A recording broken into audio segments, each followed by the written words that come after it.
Assalamualaikum warahmatullahi wabarakatuh.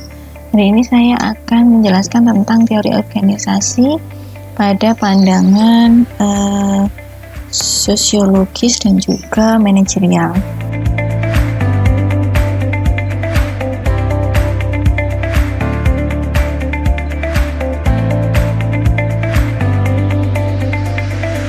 Pada pandangan manajerial, menurut Kasih, organisasi adalah sebagai alat ekonomi dan instrumen rasional dari modernitas. Nah, mengapa disebut sebagai alat ekonomi dan instrumen rasional dari modernitas? Karena Kasih pada saat itu menggambarkan bahwa organisasi itu memang digunakan sebagai sebuah proses bisnis, ya, proses bisnis dari sebuah keadaan ekonomi yang ada di dalam masyarakat pada saat itu. Nah, bisnis ini bisa digambarkan di dalam perkembangan industrialisasi pada saat itu. Nah, adanya pengusaha dan buruh, ya, adanya industrialisasi mencirikan bahwa modernitas memang telah lahir pada saat itu. Nah, kenapa disebut sebagai instrumen rasional? Karena organisasi ini digunakan sebagai alat untuk mencapai dari tujuan yang telah disepakati pada saat itu. Nah, kesepakatan ini dilahirkan oleh orang-orang yang ada di dalam organisasi tersebut sehingga muncul yang namanya tujuan organisasi. Instrumen rasional ini sendiri adalah bagian dari bagaimana cara untuk mencapai tujuan organisasi. Dikatakan rasional karena semuanya terukur, ya, terencana dan juga menjadi bagian dari suatu tahapan-tahapan yang harus dilakukan untuk mencapai tujuan dari organisasi.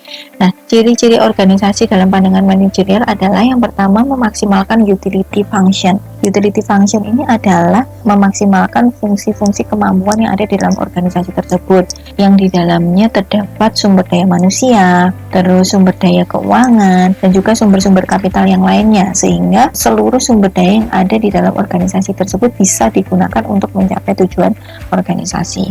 Nah, yang kedua adalah adanya persaingan.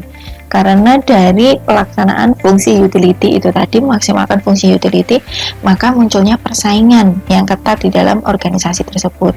Nah, persaingan ini bisa digambarkan ketika masing-masing sumber daya manusia itu menggunakan sumber daya keuangan atau kapital yang terbatas pada saat itu. Nah, karena terbatas, maka muncullah persaingan-persaingan di antara manusia-manusia ini, sumber daya manusia yang ada di dalam organisasi itu untuk saling mencapai tujuan organisasi. Nah, dari sini ciri dari manajerial itu, karena yang namanya instrumen rasional, terus organisasi sebagai organisasi bisnis dari proses ekonomi yang ada di dalam perkembangan modernitas, maka munculnya persaingan ini dirasa memang bagian dari modernitas.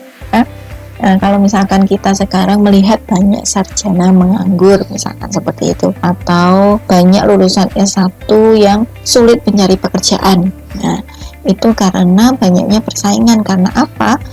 Masing-masing organisasi tersebut telah melaksanakan yang namanya utility function, memaksimalkan utility function.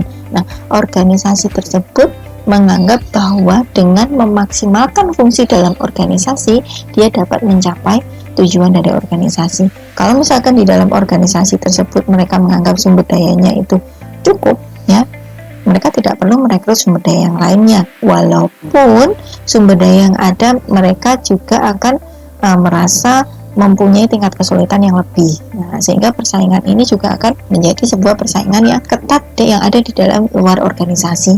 Persaingan untuk memaksimalkan fungsi dari diri mereka sendiri, ya, memaksimalkan kompetensi sehingga dia bisa diterima di dalam sebuah organisasi. Nah, itu menjadi hukum alam, hukum perkembangan modern pada saat ini.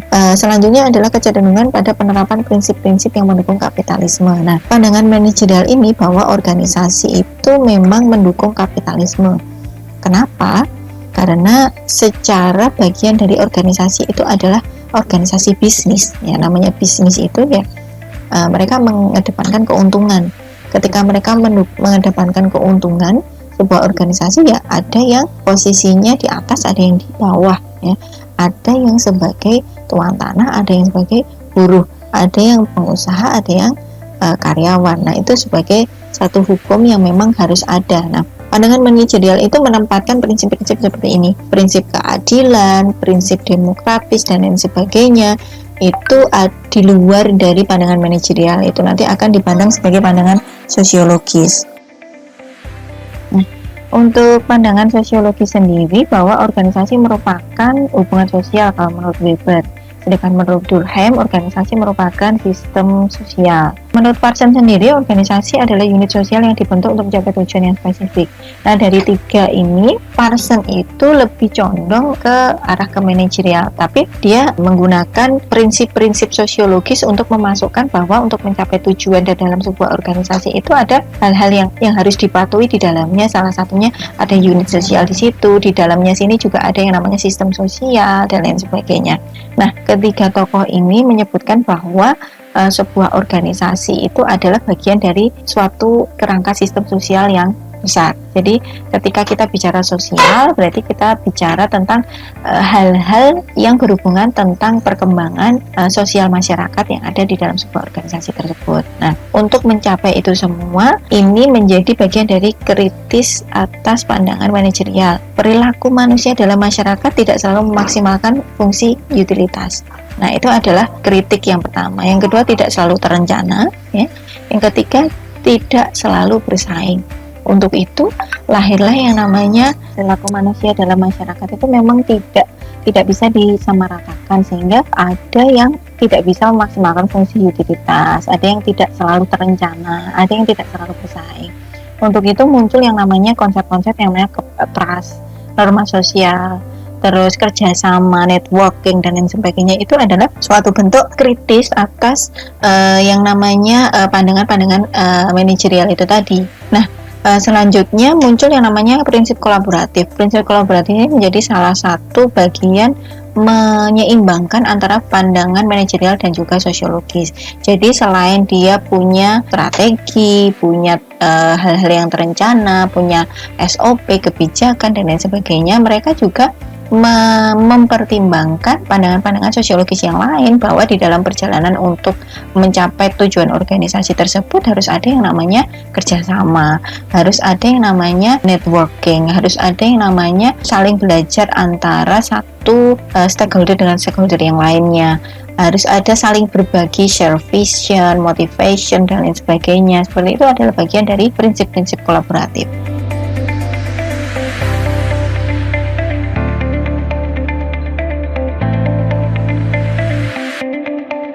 Selanjutnya, untuk perkembangan teori manajemen, sebagai pengantar saja bahwa perkembangan teori manajemen itu ada 3 tahapan. Yang pertama adalah manajemen klasik, yang kedua adalah manajemen hubungan manusia, biasanya bisa disebut sebagai tingkah laku atau perilaku, yang ketiga adalah aliran manajemen modern yang dikembangkan sampai pada sekarang. Nah, ini adalah tahap perkembangan teori manajemen.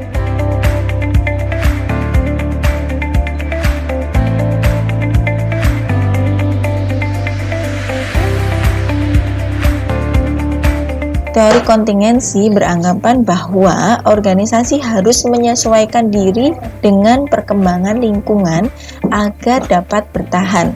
Jadi lingkungan yang terus dinamis, lingkungan yang terus berubah dari waktu ke waktu sesuai dengan kondisi perkembangan alam dan kondisi perkembangan sosial. Pada perkembangannya, maka organisasi juga harus terus berkembang. Nah, pola perkembangan organisasi ini harus disesuaikan dengan perkembangan lingkungan. Karena apa? Organisasi membutuhkan lingkungan dan juga lingkungan membutuhkan organisasi. Ini adalah asumsi-asumsi dari teori KSD. Yang pertama adalah organisasi dianggap sebagai koalisi internal eksternal dari pertukaran sosial untuk mengendalikan perilaku. Jadi ada perilaku-perilaku yang harus dikendalikan. Perilakunya siapa? Jadi perilaku anggota dari kelompok-kelompok organisasi tersebut. Jadi di dalam satu lingkungan, di sana terdapat berbagai organisasi yang ada. Maka untuk mengendalikan berbagai organisasi tersebut harus ada yang namanya kelompok yang dominan, kelompok yang paling menguasai, kelompok-kelompok yang organisasi yang dimana dia punya kekuatan yang utama. Yang kedua, lingkungan berisi sumber daya yang dibutuhkan untuk kelangsungan organisasi. Seperti yang tadi dijelaskan bahwa di dalam lingkungan disajikan berbagai sumber daya untuk yang nantinya dibutuhkan oleh organisasi. Entah itu sumber daya alam, sumber daya manusia, ataupun sumber daya kapital yang ada di dalam lingkungan tersebut. Nah, itu akan digunakan untuk keberlanjutan dari organisasi. Yang ketiga, organisasi menjalankan dua fungsi, yaitu mendapatkan kendali sumber daya dan meningkatkan kendali sumber daya. Pertama, mendapatkan kendali sumber daya ini adalah bahwa organisasi akan mendapatkan sumber daya dari lingkungan sehingga dia dapat meminimalisir ketergantungan dari lingkungan tersebut. Yang kedua, meningkatkan kendali sumber daya. Meningkatkan kendali sumber daya ini ketika dia sudah mendapatkan, organisasi berusaha untuk meningkatkan kendali. Nah, ini dibuktikan dengan adanya power tadi ya. Power yang didapatkan, semakin besar power, maka dia dapat mengendalikan unit-unit atau organisasi-organisasi lain yang ada di dalam lingkungan tersebut. Maka organisasi menjalankan dua fungsi ini. Untuk itu tidak heran kalau misalkan di dalam organisasi suatu lingkungan itu mereka saling menjegal, misalkan ya, saling berkompetisi antara satu organisasi dengan organisasi yang lainnya. Hanya untuk apa? Untuk meningkatkan kendali mereka terhadap sumber daya. Ketika kendali mereka itu lebih besar, maka kekuatannya mereka akan lebih besar. Yang keempat adalah organisasi merespon lingkungan melalui tindakan manajemen, misalnya berkoalisi dengan organisasi lain, melobi untuk legitimasi. Nah, diwujudkan salah satunya dengan adanya perilaku organisasi tadi, atau strategi-strategi yang dilakukan oleh organisasi untuk melancarkan proses-proses menjalankan dua fungsi organisasi tersebut. Teori agensi. Nah, teori keagenan ini menjelaskan bahwa di dalam organisasi dipengaruhi oleh dua bagian kekuasaan, yaitu kekuasaan di dalam organisasi dan di luar organisasi. Inilah yang disebut sebagai agensi. Teori keagenan dipengaruhi oleh konsep biaya transaksi, teori property right, konsep pemisahan kepemilikan dan pengendalian, serta filsafat kegunaan atau yang biasa disebut sebagai utilitarianisme, ya. Jadi teori keagenan ini lahir melalui konsep-konsep tersebut sehingga muncul adanya kira-kira siapa sih kekuasaan yang nantinya bisa dikendalikan dan bisa digunakan untuk mencapai tujuan organisasi tersebut. Yang pertama adalah konsep biaya transaksi. Di sini bisa digambarkan bahwa di dalam suatu perusahaan, mekanisme harga dipengaruhi oleh penawaran dan permintaan pasar, serta biaya produksi perusahaan sehingga muncul yang namanya biaya keagenan sebagai wujud dari peran organisasi dalam mengikat pasar. Nah, biaya keagenan ini dikenal di dalam organisasi dalam menjalankan fungsi manajemennya untuk menjalankan organisasi. Sehingga mungkin bisa kita sebut kalau di dalam organisasi sektor publik ini disebut sebagai cost of governance atau disebut juga dengan biaya birokrasi. Nah, ini mungkin sudah tidak asing lagi bagi kita ya, ketika misalkan biaya birokrasi ini diwujudkan melalui adanya biaya-biaya administrasi yang dibebankan oleh pemanfaat layanan di dalam sebuah organisasi sektor publik. Misalkan saja ketika kita mengurus SIM gitu ya, kita diharuskan untuk membayar biaya pembuatan SIM, biaya administrasi sampai jadi itu yang namanya SIM. Nah, selanjutnya pemisahan antara kepemilikan dan manajemen yang mengelola organisasi diatur melalui kesepakatan atau perjanjian di dalam organisasi. Nah, hal ini untuk mewujudkan keadilan dan penyebaran demokrasi sehingga kepercayaan publik dapat diperoleh untuk organisasi. Nah, jadi ada, kalau kita biasanya lihat itu ada CEO dan juga ada pelaksana manajemen yang mengelola oleh organisasi. Nah, antara CEO dan manajemen ini harus disesuaikan kedudukannya sampai sejauh mana manajemen ini nanti akan berpengaruh atau mempunyai kekuasaan untuk mengelola organisasi dan juga bagaimana seorang pemilik organisasi ini bisa mengendalikan organisasinya itu sendiri. Ini adalah selanjutnya ya, prinsip-prinsip di dalam sebuah di dalam teori agensi ya. Yang pertama, principal agent problem ya. Principal agent problem ini adalah teori keagenan digunakan untuk memecahkan masalah yang timbul dari perjanjian atau kesepakatan antara pemilik dan pengelola. Bahwa antara pemilik dan pengelola ini sudah dari awal harus punya perjanjian. Sehingga kekuasaan agen-agen yang ada di dalam sebuah organisasi dan juga di luar organisasi itu jelas. Kira-kira sampai sejauh mana. Jadi kalau misalkan seorang manajer ini mengambil keputusan, itu tidak bisa diintervensi oleh si pemilik sejauh dalam lingkup entah itu operasional atau strategik yang belum bisa ditangani oleh pemilik organisasi tersebut. Tapi melakukan penyelewengan, ya, korupsi, atau melakukan perilaku-perilaku buruk di dalam sebuah organisasi.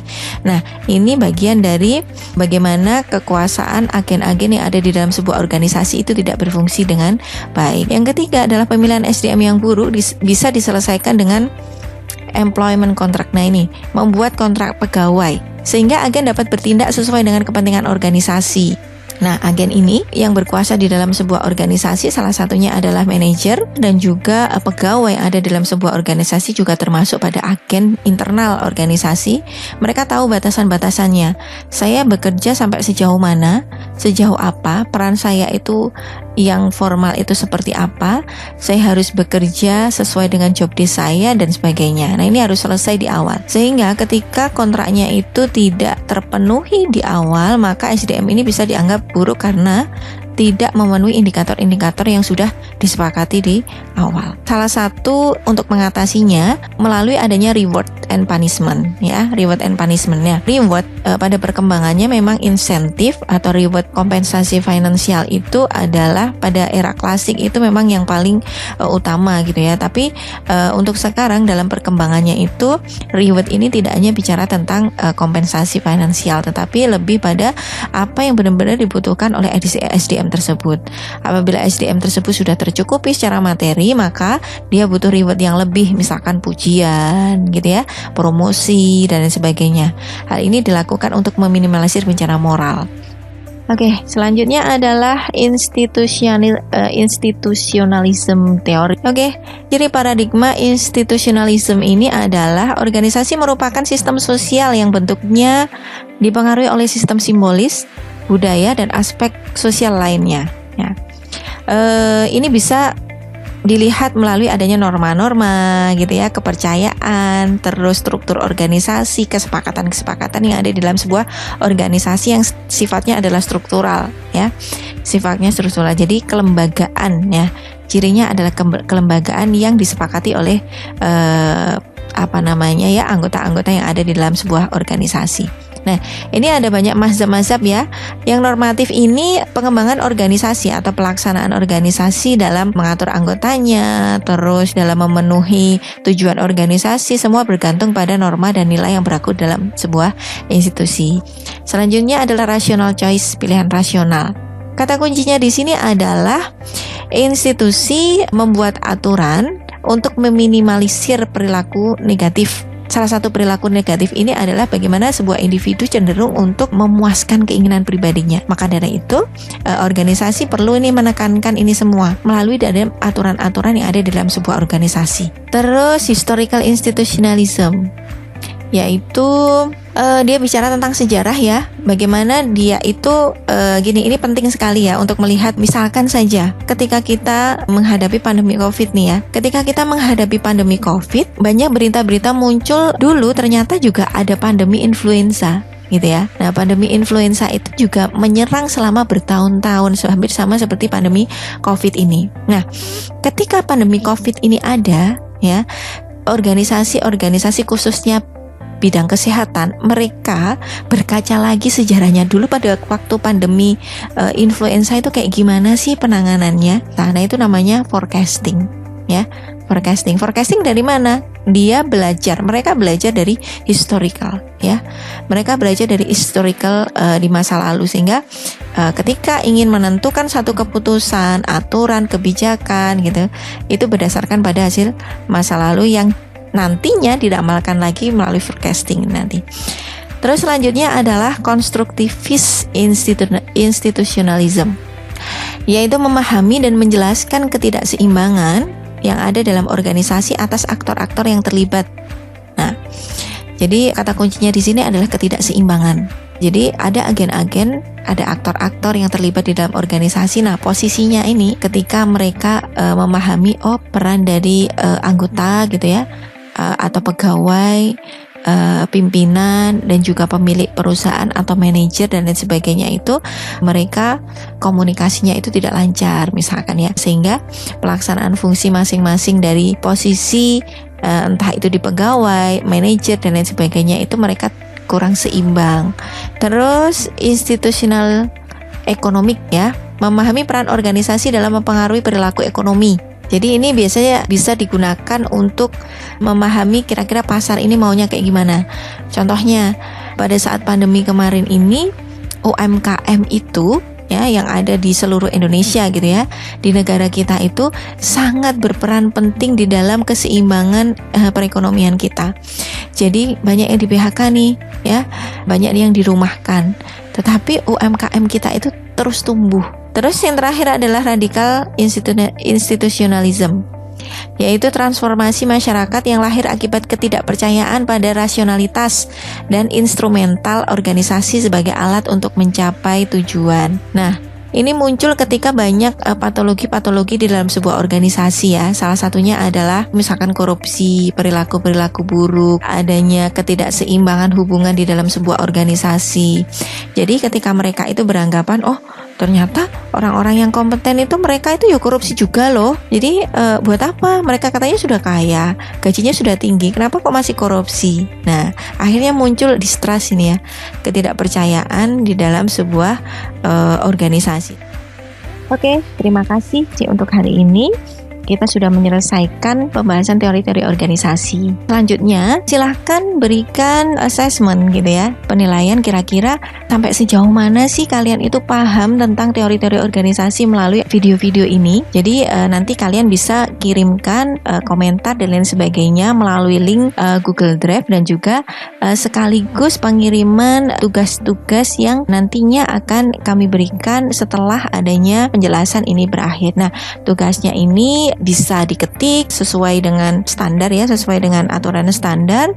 Silahkan mencari kasus-kasus yang ada di dalam sebuah organisasi, salah satu saja yang bisa diselesaikan dengan menggunakan teori-teori organisasi yang sudah kita bahas. Nah, silahkan berikan pemaparan kalian, misalkan salah satunya ya, yang saya berikan contoh tadi, corruption ya. Corruption ini bisa dipakai dengan menggunakan penjelasan dianalisis dan dicarikan solusi dengan menggunakan penjelasan teori organisasi yang bagian mana gitu kan, sehingga muncul solusi yang akan kalian tawarkan. Nah, tugas bisa diketik kurang lebih 1000 kata lah ya. 1000 kata silakan nanti dikumpulkan sesuai dengan deadline dan juga dikumpulkan melalui link Google Drive yang ada pada akhir materi ini. Oke, selanjutnya terima kasih. Jangan lupa berikan penilaian sampai sejauh mana Anda paham, dan juga silakan disubmit penugasannya. Terima kasih. Sampai ketemu kembali. Akhir kata, wassalamualaikum warahmatullahi wabarakatuh.